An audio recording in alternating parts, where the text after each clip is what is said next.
Hey guys, what's up? It's Nick here, and we're going to start this session off with doing some hand history review from the game I'm about to jump in. I've never really played this format before. I've played something quite similar. This is just a little bit of a bigger ante in there than I'm used to, so that's a little bit different. And I know already in the first hand history, I know what to expect from this player pool, which is going to be a lot more limping than I'm used to, which is definitely a good strategy to put in to play when there's these huge antes. So we can see here that this first hand is going to be a 6-way limped pot, which is not very common in some of my games. But these games play much differently. Not to say it's good or bad, it's just quite different. There's going to be bigger opens with this bigger ante. There's going to be a lot more limping. There's going to be some limping behind. Generally, a lot more multi-way pots happen in these games because everyone's getting such a better price. So this one does check all the way through. One thing we typically expect to see in these hand history reviews or in these big multi-way pots in general are, a lot of passive play because there's so many people in the pot. It's just that much more likely that somebody can have a good hand. It's just not really prudent to start putting in a bunch of money post-flop if you're, early position limper and there's 4, 5, 6 people behind you. Here we see that our initial limper did check raise the turn after sort of playing really passive on the flop. Maybe he set a trap, or maybe he found a nice equity bluff to make here with some sort of spade or club draw. So this is a really crazy hand right off the bat. I guess that's why it's in the hand history review. Very sneaky over limp in the small blind with the 10s there, and quite a wide, probably too loose limp with the king jack off. So this is kind of what we expect to see in some of these games, is plays that are a little too loose passive pre-flop. Post-flop, it does end up being quite a cooler. It's really hard to fold a jack on the river, of course, when you only lose 2 pocket 10s, and he shouldn't really have pocket 10s the way pre-flop played. So that was just a really weird sort of unlucky hand for the king jack, and he would have to assume that his opponent does have another jack and potentially, some kind of crazy move with maybe a misdraw of his own, but very unlikely. That's going to be mostly just, a full house versus a full house for a chop. So tend to think that that's just going to play out that way a lot. Let's see the next one here. Okay, so this is the 1-2-4 game. Pretty high stakes here. Giant open size, more than 5x. I don't play at that big of an open here. I like to keep the SPR a little bit deeper, be able to play more hands. Making that gigantic open from early position is a little bit limiting in terms of letting you play as many hands as you want. So now he's opened from the hijack and put in a really big c-bet given the situation, given that he's 4 ways. Logically, if you're playing against opponents that are playing good ranges, no one should have an offsuit 9 here, and the button should be really tight to overcall. But typically, these ranges are much looser than,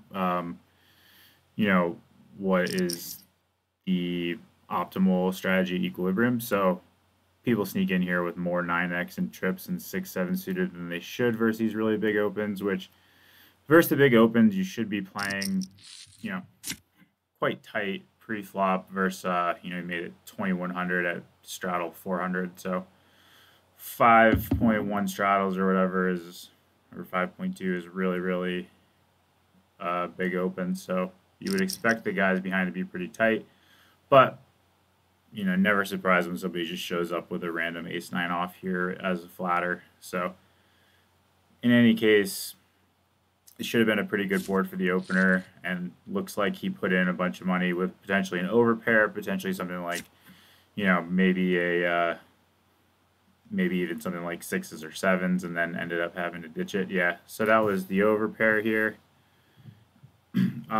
Makes a lot of sense. Would have expected a squeeze from the ace-king suited for sure. 6-7 suited, definitely a squeeze candidate if they're a little bit deeper, but here I think the way this really should have played out would have been, you know, the ace-king suited puts in a re-raise pre-flop, and then the 10s have a decision whether to call or whether to go all in or put in a 4-bet. And then as played, I would like to see the 10s probably just use a little bit more small betting and checking on the flop when it goes 4 ways, but he did bet about half, which is totally fine. Like I said, the 9s should be pretty big bricks for him, and that should mean that he's generating a lot of folds or continues from some worse hands, getting that protection and value that he wants from those pocket 10s. But like I said, we do expect a little bit trickier, wider ranges like we can see here. We've already seen in the first 2 hands that this player pool tends to play a little bit trickier pre-flop in terms of limping, having calls with really strong hands. I think it's a lot about the dynamic of trapping some squeezes from the blinds, which is something that happens a lot in these games. But yeah, just a cooler, and ended up being a really good fold on the river.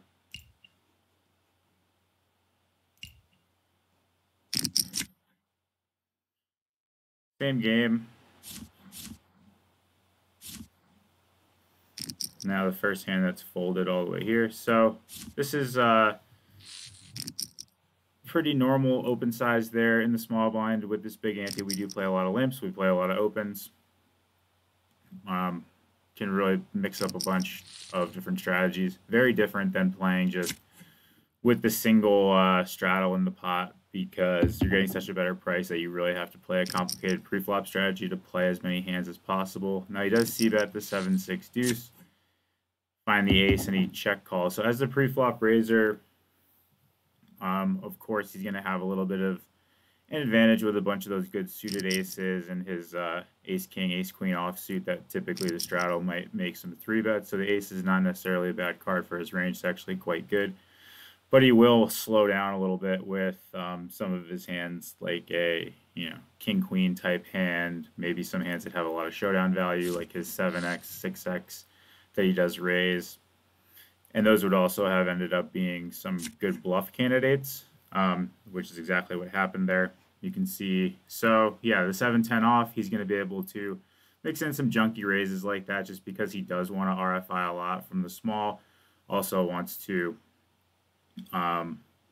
play some raise first in and some limping, of course. And then exactly like we said before we saw the hand history showdown, he's going to have value bet for, and also protection bet his 7 and 6x. And then, like we already guessed before we saw the hands, the ace is typically a pretty good card for him to continue value betting some of his overpairs. Obviously, his turned ace-x, some draws, and he'll have some no equity bluffs or semi-equity bluffs. But when he goes down the check call line on the turn, typically he's going to have a sort of a showdown value type hand. Like I said, like maybe a king-queen. Most likely it's going to be 7x, 6x, maybe a little bit of suited 2x that he decided to raise first in. So then once he gets to the river, he's decided that his 7x, and again, he has the 10 of hearts blocker, which is a great card here. But he's decided that his 7x is not good as a bluff catcher and turns it into a bluff, which makes a ton of sense, blocking the flush, blocking 2 pairs, obviously blocking the flop set. So his line does look sort of exactly like what it is, but he would do this with, some 6x of hearts, some 2x of hearts, some big heart draws. But you got to be careful when you're making plays like this, just because the natural progression of this hand would lead you to get to the river with a lot of sort of single 7x, 6x, maybe. And then, if you wake up with every time you have a 6x, 7x plus a heart, and then you check raise, bluff it, you're going to be probably over bluffing by quite a lot, just because it's natural. It's more natural for that player to have barreled those flush draws. So if it's more natural for him to check, 7x plus some sort of card that has a heart kicker and check call on the turn, and it's more natural for him to barrel his equity draws, which is a tendency that most players have, then when he gets to the river and he takes his check raise line, he's pretty low in terms of having a lot of value hands that take that, and he's got a bunch of different bluffs available to him, whether it be like his king of clubs, queen of hearts type of thing, or a hand like this, or just he went, you know, completely crazy with like 4-5 nothing. So I would tend to think that it's a unbalanced line from a non-sophisticated player, but versus a, you know, really good or great player. If they're working this in at the right frequency, it looks like a great play to me. All right.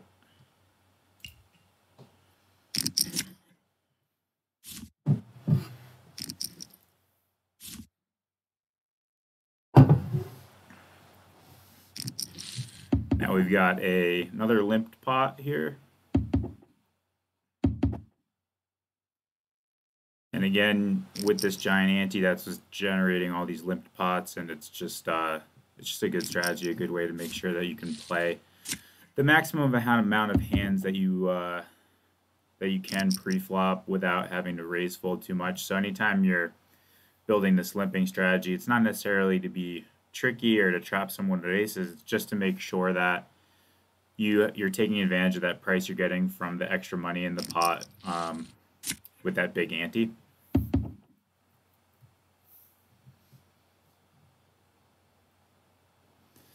And when we get in the limp pot here and the in position player can have limped all this like ace king type stuff, you know, they have a pretty decent advantage with having every pocket pair. You know, they might even throw in some of these 5-3 suited limps, pocket tens, every big ace, and then you would expect, yep, okay. So then you would expect the in position player to have a pretty big advantage in terms of having some of the strongest hands there. But of course, as we see, you know, the in the blinds, they can definitely have some of those strong hands, and that one again just kind of played itself. There's nothing I do differently. That's of course a massive cooler and not much you could do there. You know, out of position can turn, especially having the wide limping ranges, has a bunch of different, you know, pair plus sort of straight blocker, or just a pair plus a, you know, maybe a big card for bluffs versus that button limp. So any sort of pair plus a 3 or a 5, potentially a pair plus a, you know, king or a queen blocking those ace king ace queens would be good bluffing candidates for the big blind player there. So yeah, that one again, just a big pot with two really good hands.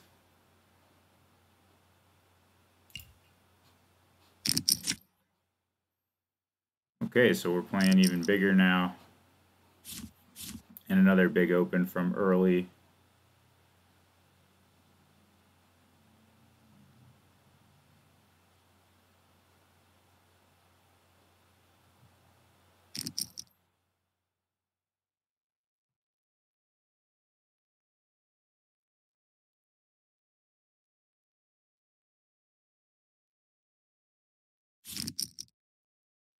Big squeeze. And yeah, this is, I suppose, this first player that flatted should have a lot of strong hands in his range that he can then play another call with. He's going to, you know, mix a bunch of calls with a lot of different strong pocket pairs, even ace king off and stuff like that, just to set up to protect himself against these squeezes. With the big hands, you would expect him to then be aggressive again after the initial squeeze from the big blind there. So now when he calls, I think his range is really weighted heavily towards suited aces, suited connectors, some suited broadways, although they would 3-bet a lot initially. Ace queen off is a big one. And then, you know, really heavily weighted towards the pairs, like I said. So this board's going to have, you know, some really strong top pairs for that initial flatting player every set here. Not really an appealing spot for the in position player to go for really thin value very often here, because he's running into, you know, flushes, a good queen top pair, and sets. In terms of what he could be barreling as bluffs, he's going to have his squeezes are going to be mostly suited, so it's not like he's going to always just get to bluff with a diamond in his hand. He All right, interesting pot there. We expect that to be a flush almost always. And yeah, so yeah, the ace queen suited again, kind of like makes sense with what we were talking about. The 6-7 is actually a really nice turn bluff in my opinion. A little bit of equity, good squeeze pre. River, he knows he doesn't have any showdown. Like I said, you can't just bluff with diamond in your hand because you're so suited pre-flop. You're going to have to choose some things that don't have a diamond, or potentially decide that your pocket 8s, 9s, 10s that you squeeze are now going to be a bluff for something like, you know, king, queen with no diamond. So in any case, looks like a well-played hand. Pre-flop, sure, you can 3-bet, you could back raise versus the squeeze, you can call, you can do a lot of different things in this unique format pre-flop. So okay.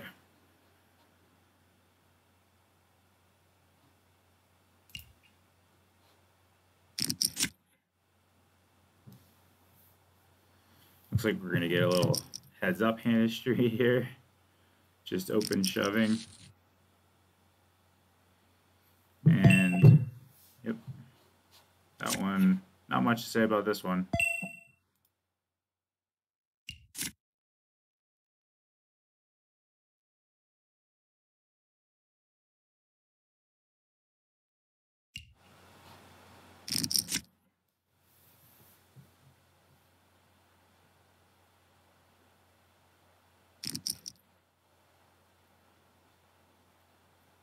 All right, sticking with the big open theme. Yeah, with that, you know, like we already said, with that 1.5 straddle ante in there, it's a huge ante. So we do expect to see a lot of different big sizes. And again, a lot of multi-way pots and a lot of overcalling.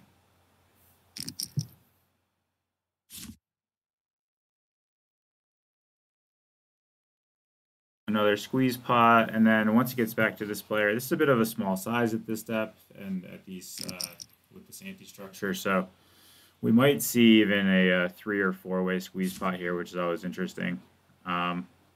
This overcall range is obviously deficient of the strongest hands because he'd like to squeeze them typically, but we do see some really tricky play from these types of players in these games, trying to catch these squeezes, and here it is again.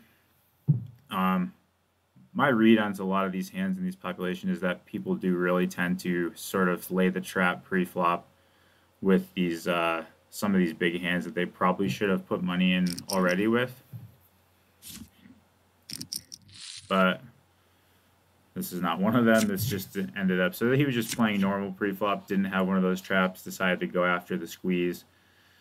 If I do stuff like that, you know, you just want to wait for a good hand, you know, you're going to wake up there with a suited ace, at least something that has some blockers and some all-in equity. So queen 10's a little too weak for that one.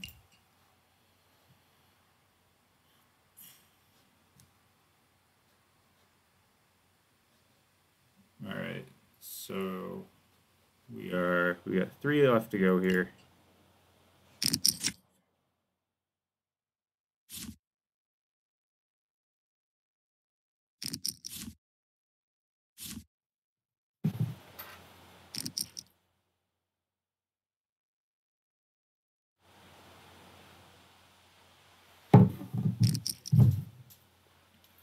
Playing about 80 straddles deep here. Again, we've got a lot of big pre-flop wars happening.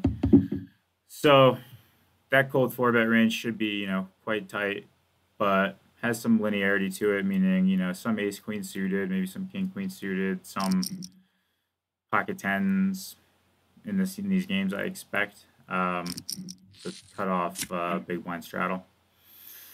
And now once we get post flop, the squeezer obviously has a bunch of, like I said, he's got a lot of ace king making up a lot of his range.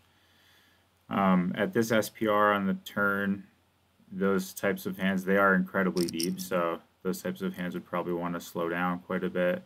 Facing a slight overbet on the river here, I expect to see ace king from in position quite a bit there.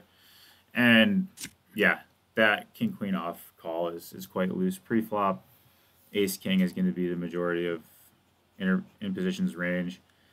It is definitely a good turn card to slow down on with no backup. Like, you don't have your improvement cards are quite limited, and you're facing a range that should have some suited connectors, some small pairs, and some flush draws. So king queen off, I didn't expect to be in there, but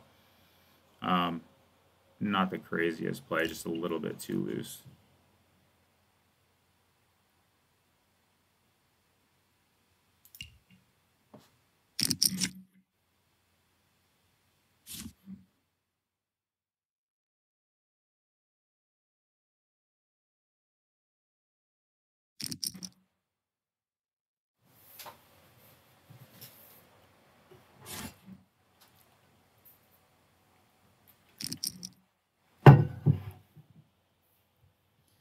Okay, so we've got a small blind RFI for the large size, or about 3.5x, so pretty standard.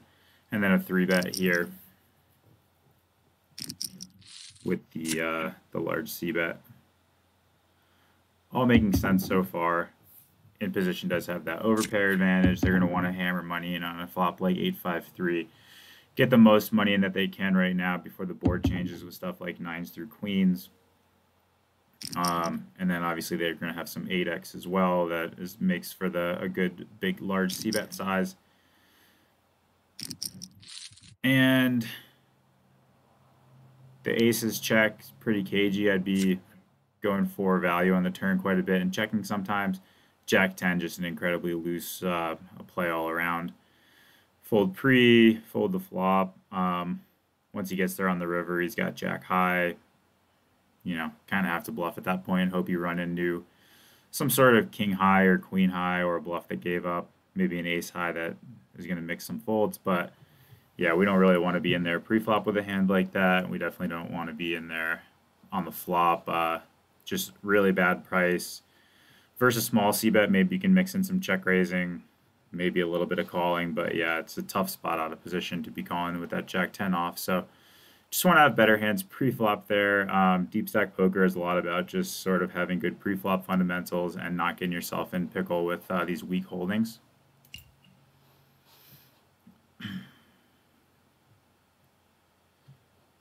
And it looks like we've just got one more here for the hand history review.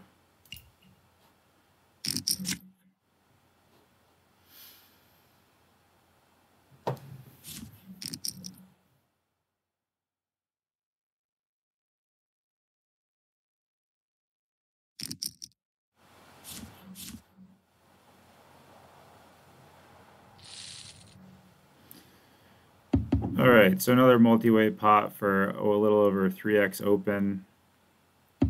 The under the gun player versus button versus straddle. So obviously the button has, he's going to have jacks, pocket 8s, pocket 7s, 9-10 suited. He's a really good board that he's just flopping the nuts all over the place with a bunch of additional equity, and the out of position player will probably have to tread pretty carefully with some of his overpairs, some of his jack X even. He's going to play quite passively on this board, especially when the big blind has that 9-10 off. Decides to play a lead after it goes check, bet, call, which I don't love that, just because both of the other players in the hand can have all the 9x and the strong hands, and typically in those situations when we can just be running into straights from a couple different players, or some big flush draws, or a straight with a redraw with the spades, we're going to be more passive and try to protect the rest of our range by not building this leading strategy, because we just wouldn't want to do it with anything other than 9x and maybe some spade bluffs. But yeah, dumping money into a couple ranges that just have the straight a lot is pretty dicey. We do see the turn raise, which looks incredibly strong to me, and will also tell me that this player now will be lacking full houses on the river, because I don't think he would have raised a set on this turn multi-way versus the lead. So it could create a scenario where the out of position player identifies that and bluffs something like a 7-8 here. So yeah, the 8-9, definitely not wanting to put that much money in. certainly just call the river.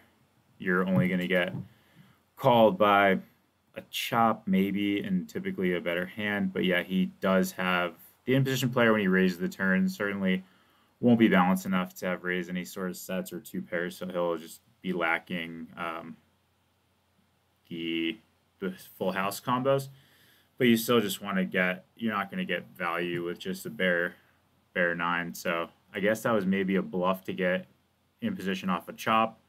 Like I said, just because in position isn't going to raise the turn with sets. So I think the concept makes sense, but not really trying to make in position fold a 9 when I'm holding one, although it is one of the only hands he gets there to the river with a bluff. So I think that was just like pretty good poker, depending on how often he did it, and could get a little bit dangerous with doing that often when it wasn't a ton more to call it off. So maybe in position is just going to have to understand that they don't have boats, so they're going to make some calls with 9x, which obviously would make that bluff less effective if they're doing it too often.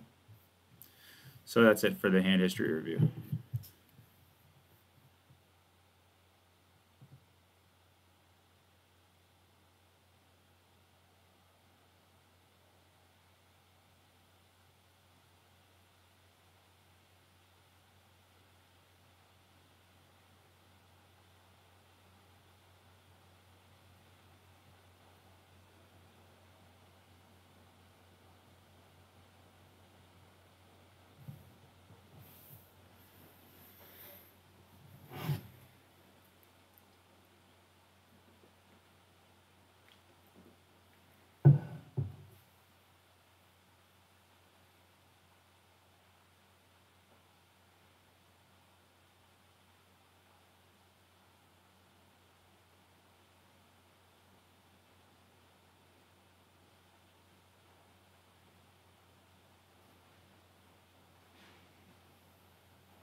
in here.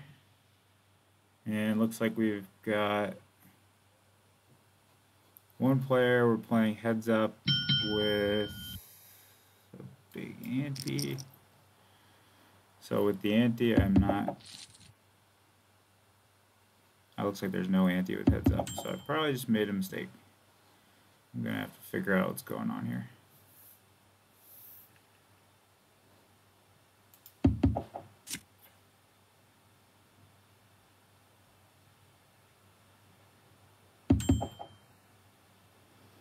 Alright, so flop I could have bet or checked with my hand, and I chose to check, and now once we get this turn card, I think it's a very easy check.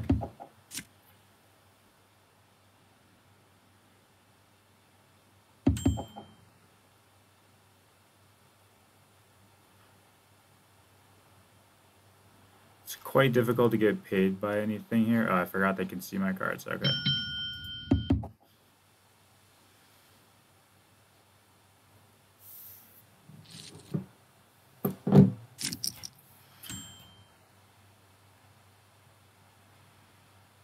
Alright, so we're just playing, when we're three-handed, there's no ante. Normal three-handed game. Got it now. First time playing on here in a really long time. I haven't been on here since the app days. So, getting used to it a little bit. I forgot that there's no ante when you start short-handed. And yeah, it's going to be fun. Love playing straddle, with big antes. I played quite a lot of high stakes 6-max straddle with an ante on GG, but this straddle, once the game gets going, the ante's much bigger, so the game plays much differently. And I'm just kind of interested to see what's going on, because I know there's a lot more limping, a lot of big opens, just generally a different player population that I'm used to playing against, so yeah, it's going to be fun.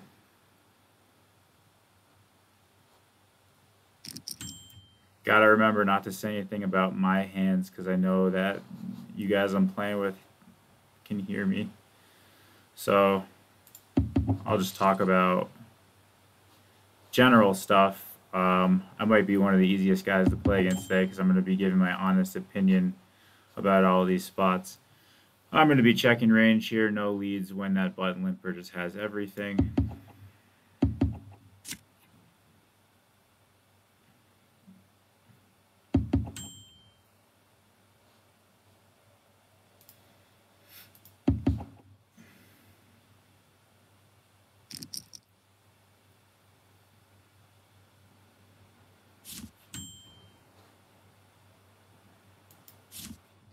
Gotta fold the gutter there.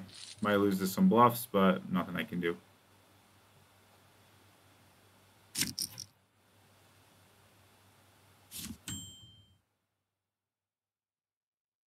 Alright, I'll just play a RFI strategy here with a small size with no ante. And I'll be raising most of the hands I'm going to play.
Gonna have to learn how to click on my time bank here.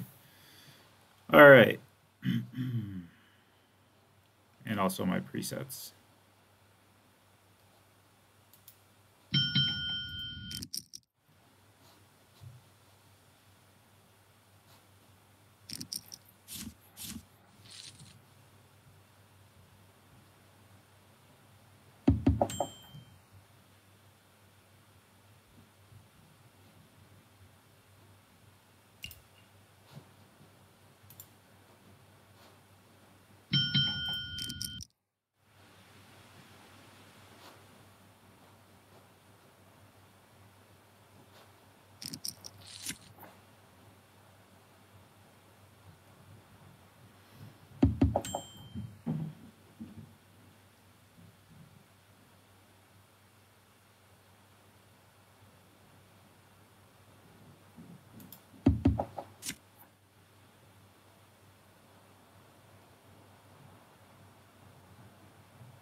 Tricky call from the queens there, pre-flop, of course. That's what we expect to see a lot. Let's see.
All right, gotta figure out my presets here. I gotta figure out the clock. I got a lot to figure out. I also thought we were playing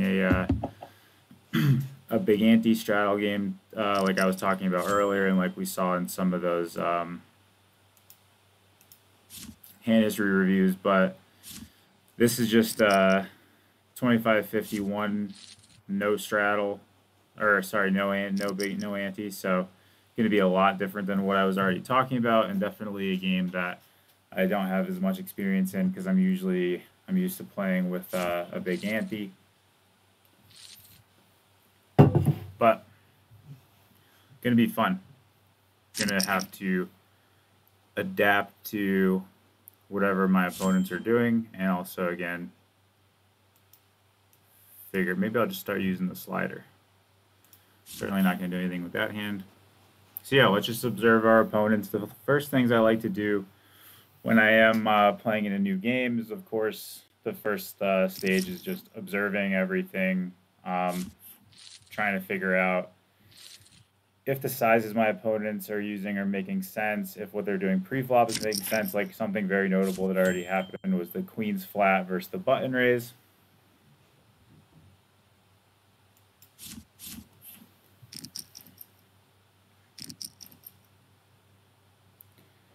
And just paying attention to general sizing, post-flop sort of tendencies when they use different sizes and stuff like that.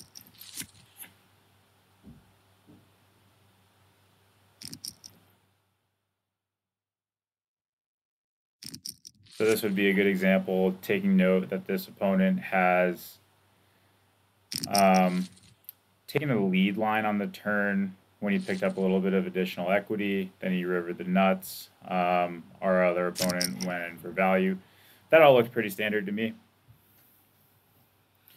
Sorry, the river stack off.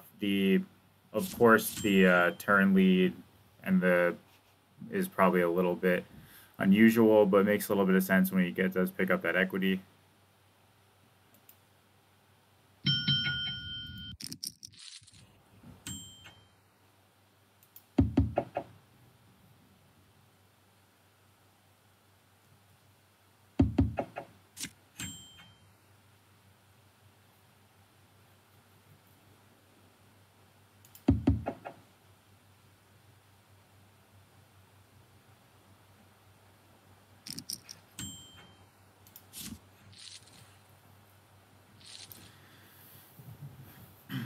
So that board's definitely a board where we would expect a cutoff range and a no ante game to be quite aggressive with small and big sizing, but definitely mixing in some checks just because of the connectivity with the 10 through 6 and also obviously the jack through 10. So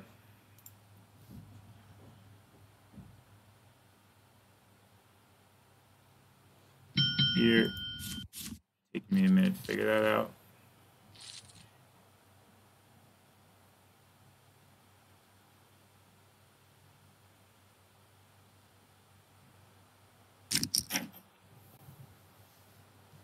Looks like I'm lagging a little bit. All right, face to raise, easy fold.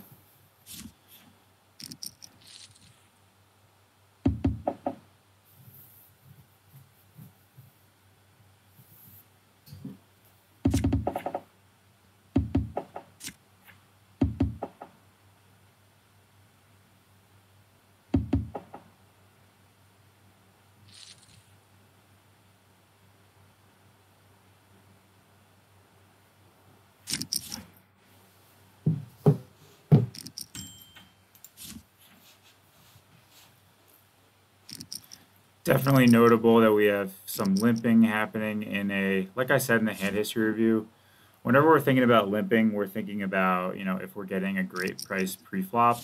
And when there's no ante in the middle, typically that's not the time to start building limping strategies because you're not incentivized to play a bunch of extra hands due to the price you're getting pre-flop. You're more looking to play tight aggressive. So I'll play no limps. Giving away all of my opponents a little spoiler here, and I would be playing limps if we were playing in a bigger ante game. But yeah, with no ante, we'll just play tight, aggressive RFI strat.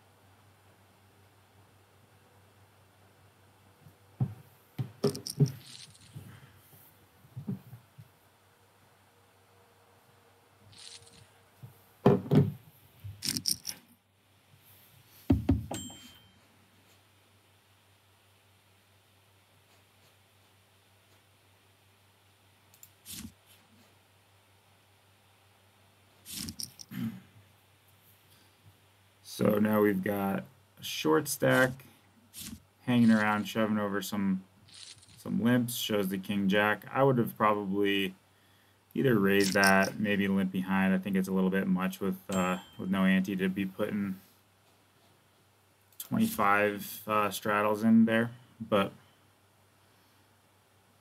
if you know that this player is weak enough or limping enough to make it profitable that he's just folding so much, that's fine. But I still think that maybe making a little raise for value would potentially just be the best play, just to keep in hands that you dominate. If you shove, you're not getting called by worse unless we're just having somebody that's gambling for fun. So yeah, I'd like to see something else to kind of preserve the value of that hand, let you make a little bit more money with it.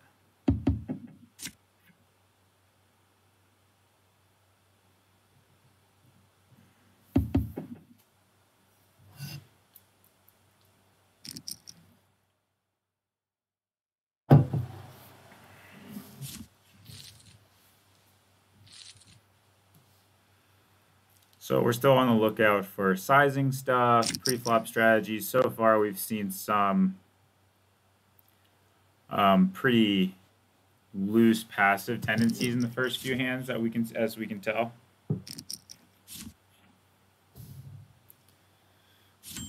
Okay, now we've got our short stack. He's still ripping it in.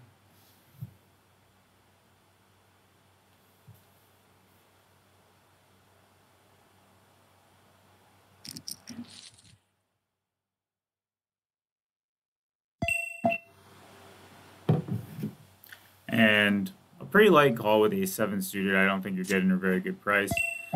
Could have been a clever use of that show in the last hand with the king-jack off to make it look like he's being a little bit loose. Then he woke up with a hand and he went for the same play and it worked out, so good for him. Oh, well, he got it in good. I wouldn't say it worked out.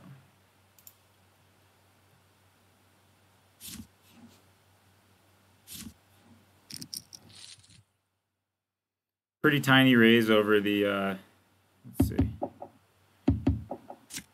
limp, and this was a small blind. So typically, you know, I'd be going bigger unless you're trying to, you know, really play an exploitative strategy versus that initial limper. Now this is going to be a good showdown. Yeah, so again, we're kind of gathering information about our opponents, but can't say too much because they're listening to me. But yeah, we're, you know, pre-flop tendencies and stuff there. There's some pretty different strategies, both notable plays.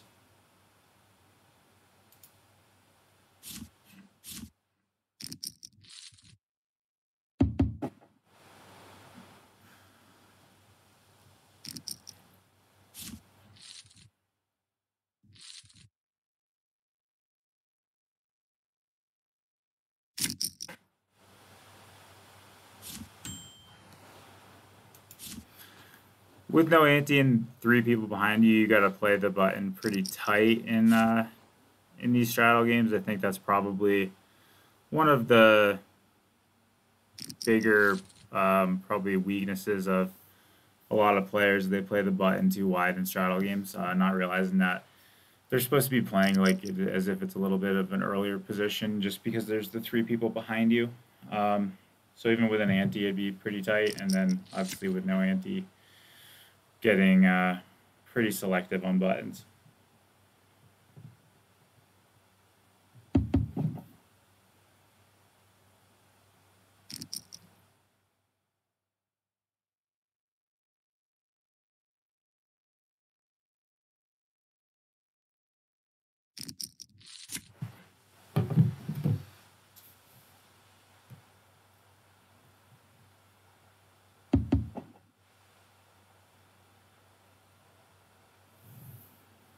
Let's see if we can see a showdown here.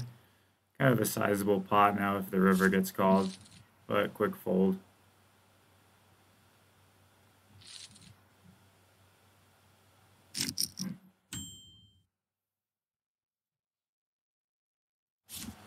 No hands for me, I'm chilling.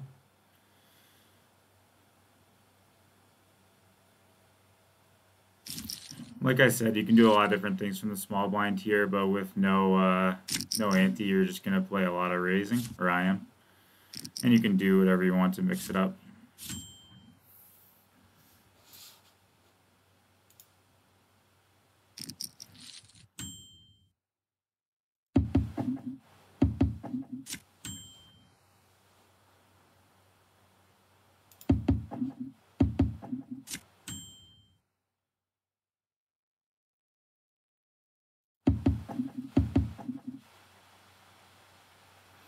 Okay, I think that looks pretty reasonable from our opponent there. Just trying to work his king-jack to showdown. I would probably expect, you know, you probably want to bet that flop a lot. Just clear out a lot of my wide defense, but the check is fine, the check down's fine. But I would expect, you know, a lot of betting on that flop, especially given a little bit of a tighter range. Like I said, you're just because you're on the button, but in the straddle game, you're more like in between the cutoff and the hijack, or in between the cutoff and the button. So pretty dry, good board for in position. I'll just have a lot of folds, and I would expect him to want to try to just, you know, bet small a bunch and take it down.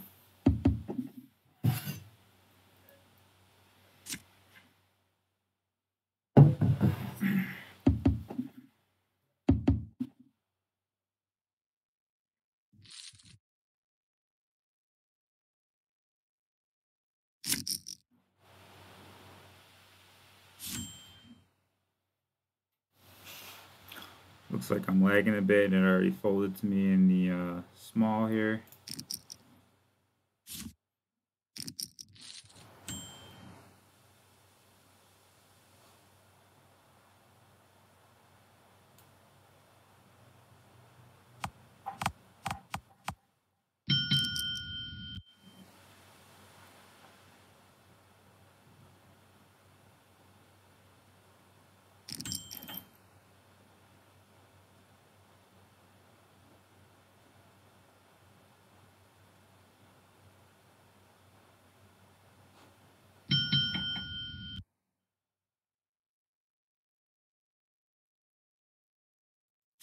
Oops, messed up my time. I gotta get used to this time bank. I'm not sure what I was gonna do there.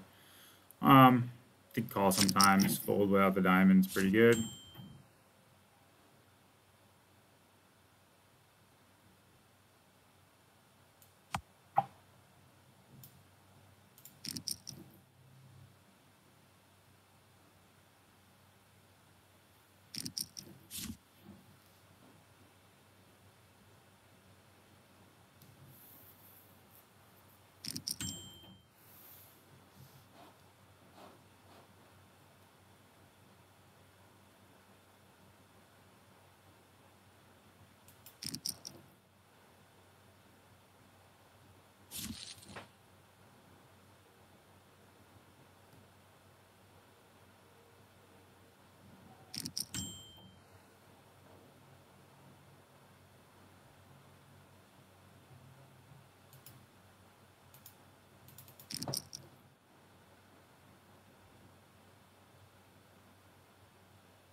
Good spot for us.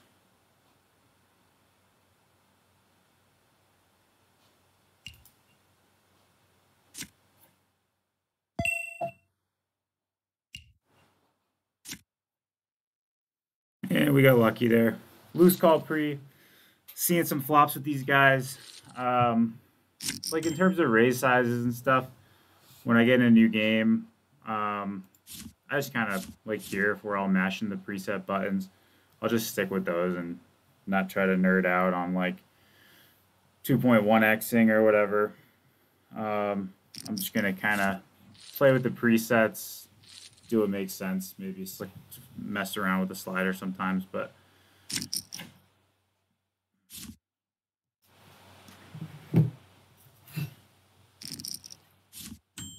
bit of a notable squeeze with the King 9 suited, but definitely reasonable. Certainly anything above that is going to be a really nice squeeze spot.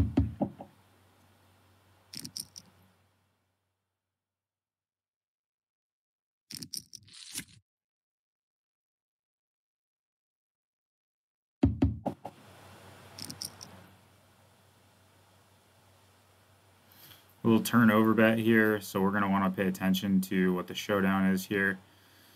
Certainly makes sense.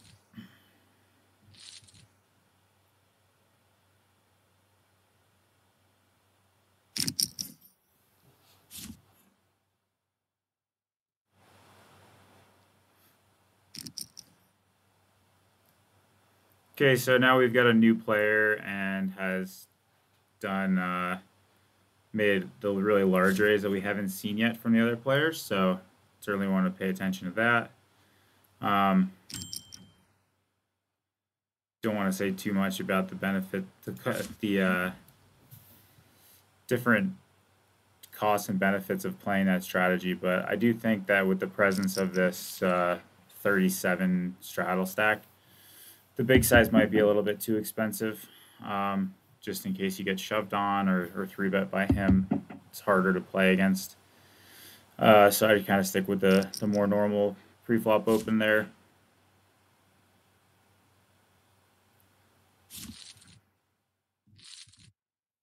Certainly a large bet in position multi-way there, so again, something to keep an eye on.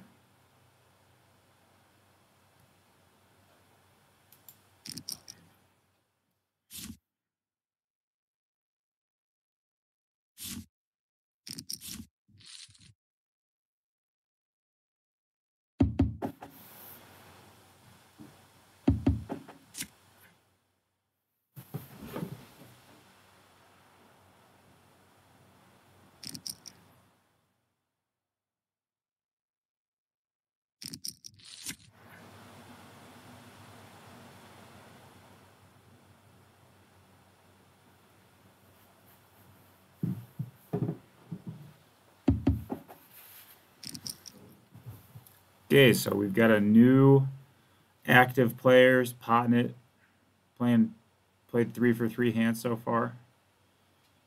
Looking aggressive.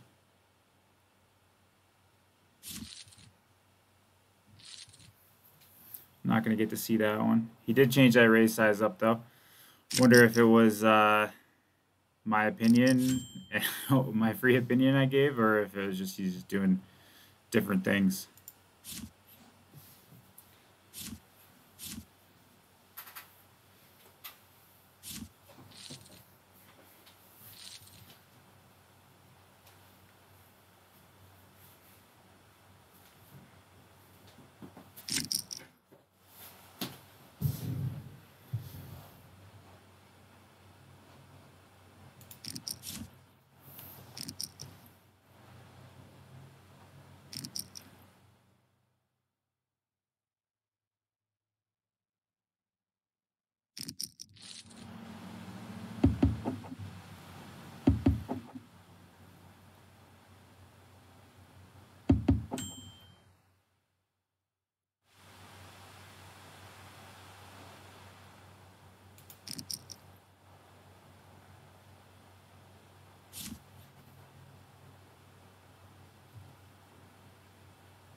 Four for four. This guy's a maniac. Maybe he's got some hands.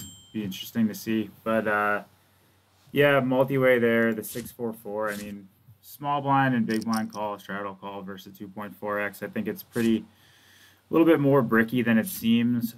Even if they're playing wider ranges, I'm just going to generate a lot of folds. And I had a hand that benefited a lot from making some higher hands fold. So like, if I'm betting something like Jack 10 and getting, you know, all those higher cards that would call me from those positions, like all the offsuit broadways like Queen Jack and all those.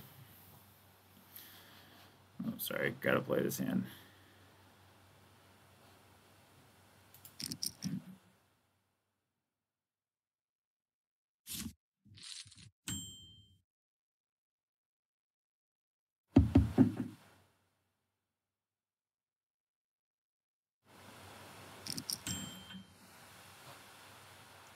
Whiff and fold, easy. Not going to say too much about my pre-flop strategy right now because don't want these guys to crush me with the info that I give. So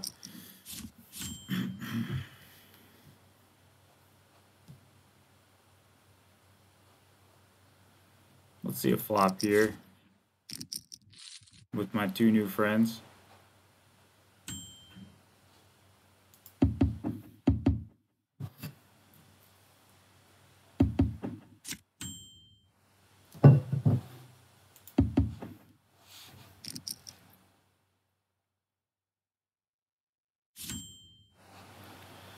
All right, these guys are getting me.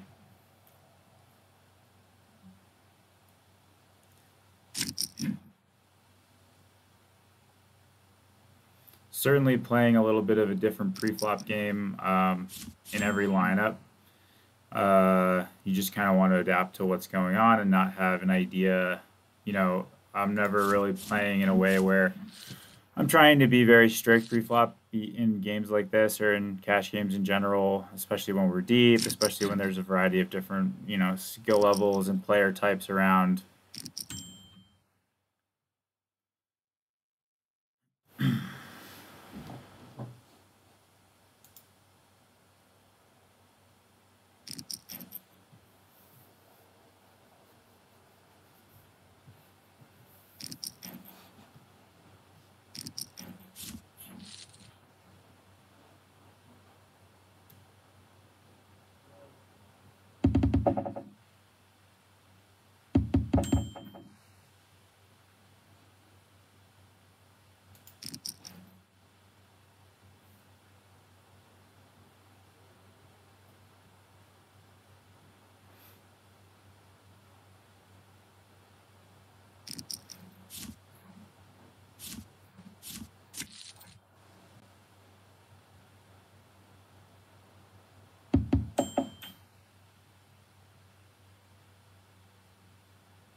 Yeah, I think that turn card, you want to put pressure on all the opponent's flush draws. If they have an inferior 10x to some of your nuttier hands, you want to make sure you get the money in somewhat geometrically, so either potting or making that slight overbet is the play there. You're not really trying to tell a story that you're going for thin value with much Jack X, so playing a tiny size again, especially against a range that did call multi-way with 3 people behind, is certainly, you're not going to be trying to build a really linear thin value strat there. So I'm just going to play the turn pretty polar, bet my best draws, my nut hands.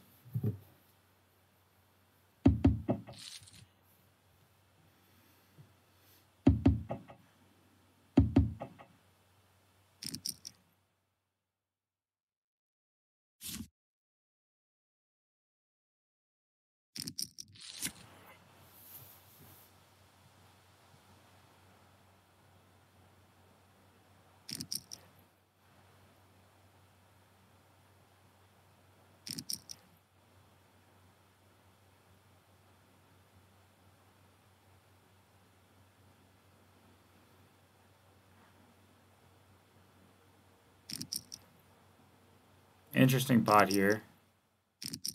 Getting it all in on the, oh wow, okay. That makes sense. Whenever there's a click war in a very passive line, ends up being kind of nuts versus nuts. That's a very typical outcome there. Could have been more exciting.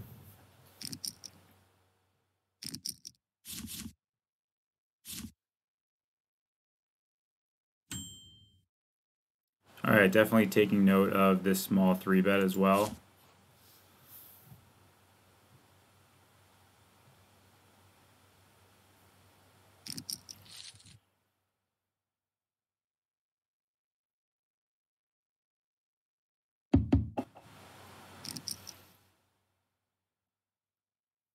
And the flop over bet there.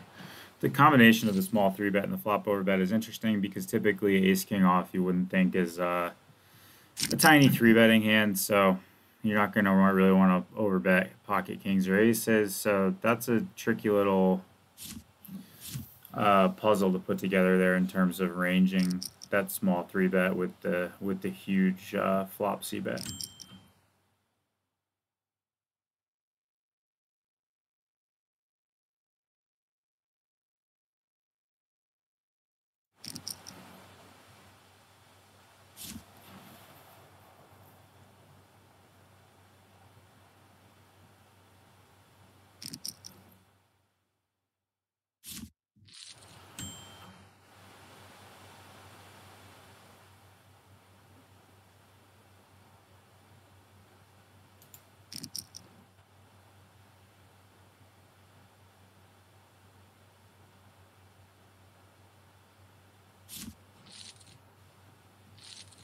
Little squeeze pot OP there. Again, I can't say too much about pre-flop strats, but maybe just paying attention to sort of what everyone's up to could lead to some maybe different squeezing ranges. And then, post-flop there, again, same sort of concepts. You're going to want to be aggressive in terms of bluffs. You're going to want to be aggressive with hands that, I would say I phrase it as accomplishing something. So you always want to be aggressive if you're bluffing with hands that, fold out hands that otherwise dominate you, right? So like if I had a queen 10 suited there, even with no flush draw, I might be more aggressive with it than like a king queen because I'm trying to make those other big broadways fold.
Would have been interesting to see what our opponent has there, because typically in a squeeze pot on a board like that,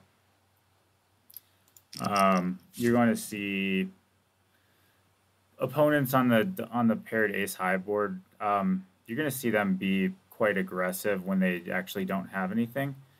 So I feel like maybe, you know, population-wise, a check tends to lean much more towards showdown value. And we've got all sorts of pre-flop antics going on in this game. Love it. Everyone's trying to play big pots. A lot of 3-betting, a lot of squeezing. Let's play another 3-bet pot.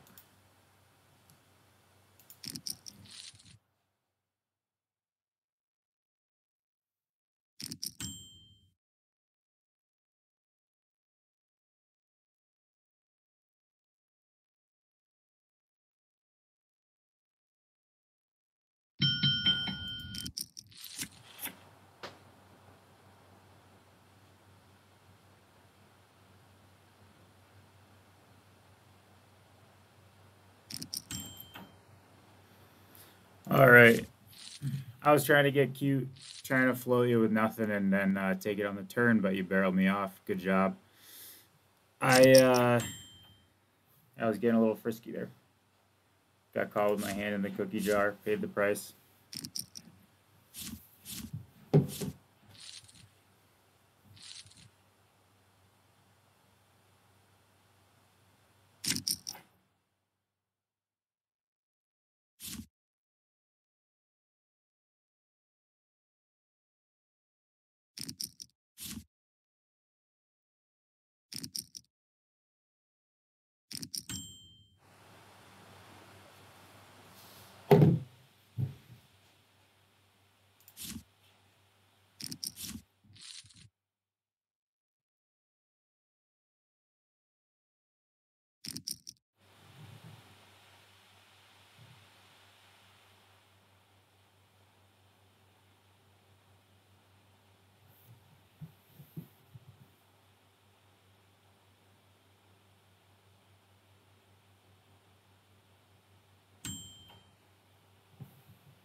Caught with my hand in the cookie jar again. I was bluffing. That board, I think it's pretty good for my RFI range in terms of flopping a bunch of equity, just because I'm going to pull bluffs from stuff like Queen 8, Queen 9, but again, I have my hand too, you know, like I had an Ace-X offsuit there, where I'm going to bet the flop sometimes, but mostly be passive. The Queen is a good turn card for me in terms of, I just had Ace-3 with Spade there. I think the queen is a good turn card for me to target hands that have like you're gonna have your 7-9, 7-8, you know, pair plus gutter type hands, where I would generate a lot of river folds. Obviously, I have a little bit of equity with the Broadway draw. My kicker is pretty good just in terms of, you know, I want to have a high card and a low card to generate the most folds from you that I can.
Almost a family pot here.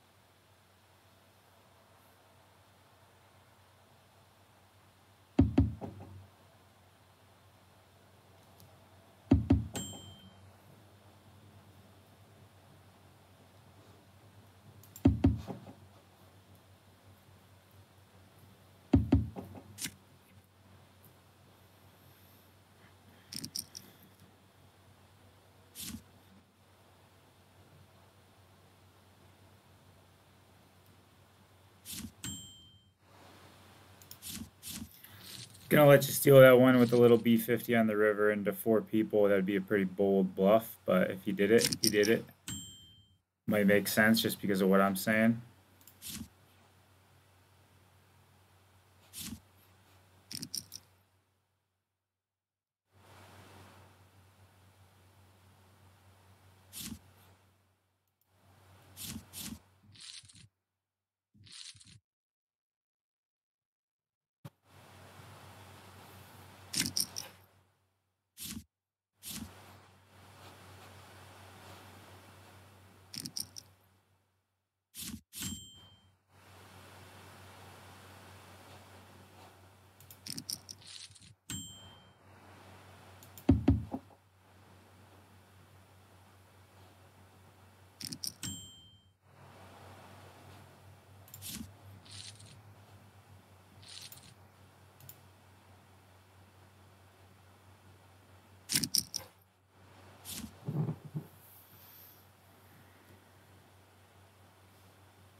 All right, raise sizes are getting bigger and bigger. We're playing bigger and bigger pots. I love it.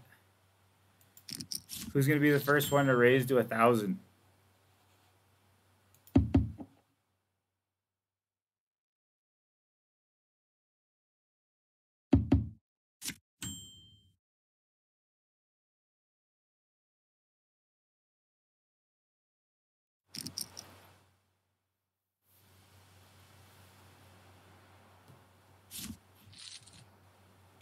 Boring. Boring. I was trying to win a big pot there. That was no fun.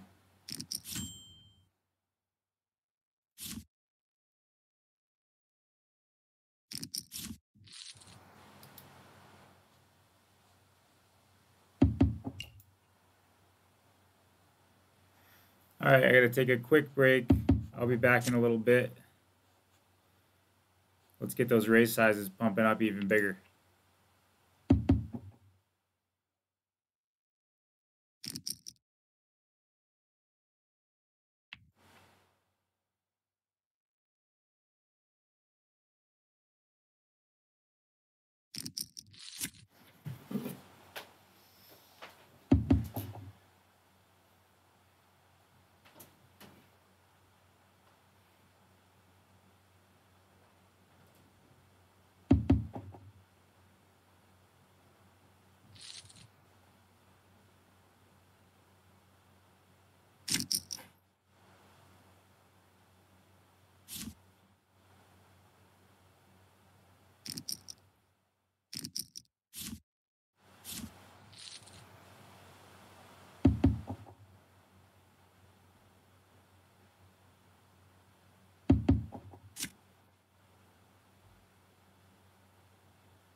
you